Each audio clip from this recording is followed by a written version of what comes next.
Welcome back mga ka-ABB, ka-Jerry. Magandang araw po sa atin lahat. Andito na naman tayo sa kwentong ibon at chicks. Ngayon po,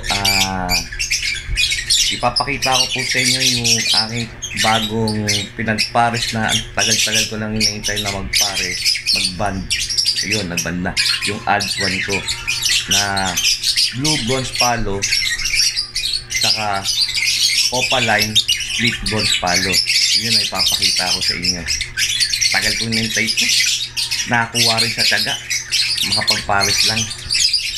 Panoodin nyo to.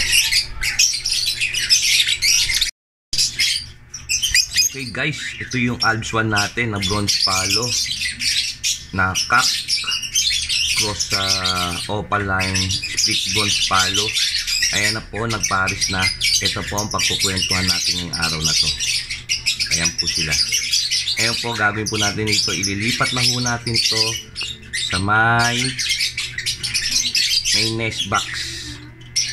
Ayan. Ayan po sila. Ayan, ang ganda po nila, no?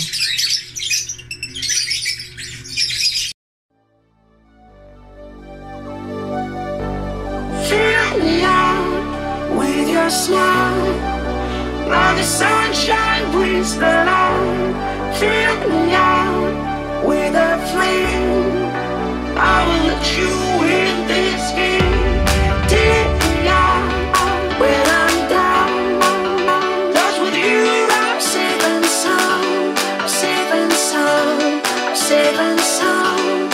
Safe and sound. Safe and sound. Safe and sound. Safe and sound.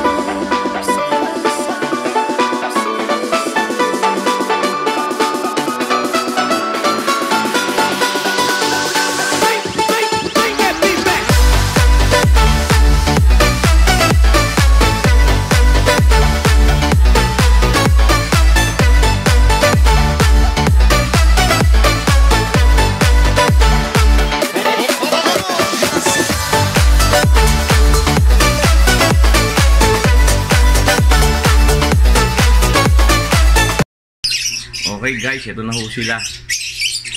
Nilagay na ho natin may nest box, pero hindi ko pa napapalitan nung pangalan nila. Ayan. Ito po yung bronze palo natin. Ganito. Ayan, yun yung cock. Yung cock.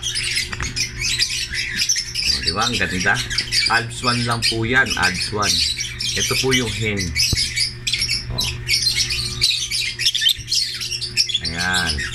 Opaline na po siya na split bronze palo.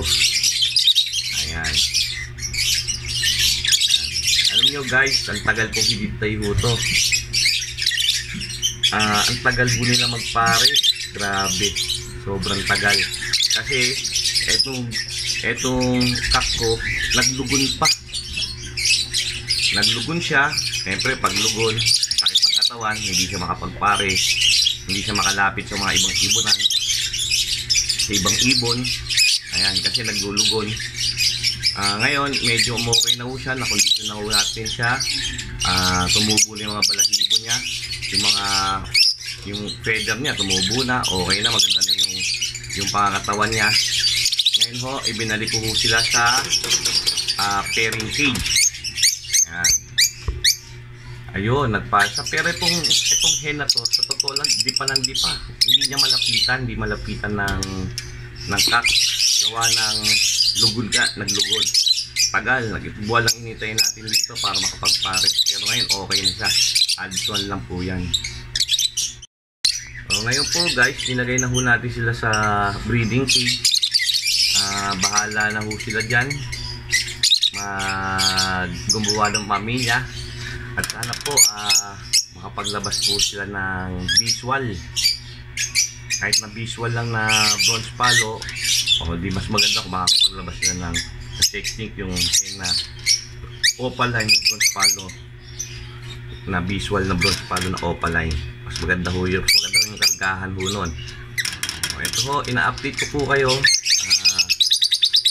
dito sa aking Ads 1. Ads 1 lang po to, pero maganda mga karga. Maganda yung mga karga nila. Gawa po ng maganda po ang kanilang lahi. Ayan. Sana magpares ho to. Ewan natin kung kano na naman katagal hintay natin. Diba? Pero itong dalawang to, kinondisyon ko na to. Kondisyon na to. Itong hang na, di pa na. Ayan. Itong cock, galing nga sa lugod, medyo maayos na siya. Okay na ho siya. Ngayon ho, hihintayin na lang ho natin mag-mate 2 sila. Ngayon ho, hihintayin ho natin mag-mate sila. Mga itlog. Ako, marami na naman pagsubok ang mangyayari dito. Kailangan syempre pag nangitlog ho sila, fertile yung itlog. Hindi ho natin alam. Pero itong hen na to, proven hen to eh. Hindi ho natin alam kung magaling tong hen na to bumuhay ng itlog o magaling siya. Ewan ko lang kung magaling siya bumuhay ng itlog, maglimlim ng itlog at bumuhay ng inakay. Ito kasi nabili ko lang ho to sa isang kaibigan. Pero sabi naman niya okay naman daw to. Ayan po. Kaya naman po ako nag-alaga ng Adds 1. Medyo bagsak ang presyo ng Adds 2. Naganda-ganda ang presyo ng Adds 1 ngayon. Kaya eto, dahil meron naman tayong Adds 1 na bronze palo, kaya subukan natin magparami. Ayan. Subukan natin magparami. Dito tayo mag-uupisa sa Adds 1 na bronze palo. Para at least maganda-ganda ang magiging resulta ng anak nila. Maganda ang mga mutation ng anak nila. Kasi ang pinakamababa na rito split na bronze palo kung hindi mag-visual. Kung mag-visual man, bronze palo na visual o opaline bronze palo. Yun po magiging karga nila, mga anak nila. Kahit wala pang sinasabi ko na kung ano magiging karga nila. Magiging karga ng itong pares-paresan na to. Ayun po guys, sa pag-iibon kailangan ho may konti tayong tiyaga, may konti tayong mahaba kailangan ng ating pasensya. Tagain natin para yung gusto natin mapapares ho natin. Gaya ho nito, tinaga ko ho to, naghintay ako na matagal para makapagpares ho to. Sana naman magtuloy-tuloy na to at magparami sila ng kanilang lahi. Kaya kayo guys, mga ka-EDB, ka-Aviary, ganoon din ho ang gawin nyo. Tagain lang ho nyo, habaan ho natin ang pasensya natin para makapagpares ho tayo ng maganda. Ayun po, hanggang dito na lang po muna ho tayo. At sana po i-share nyo ho to sa mga kailangan natin mag-iibon, sa mga newbies, para magkaroon sila ng konting idea o kaalaman. Ayun, hanggang dito na lang po muna tayo. At maraming po salamat po sa inyo. At huwag nyo kakalimutan mag-like, share at subscribe. At pakipindot na rin ang notification bell para lagi tayong updated sa mga susunod kong video. Ayun, maraming salamat at God bless.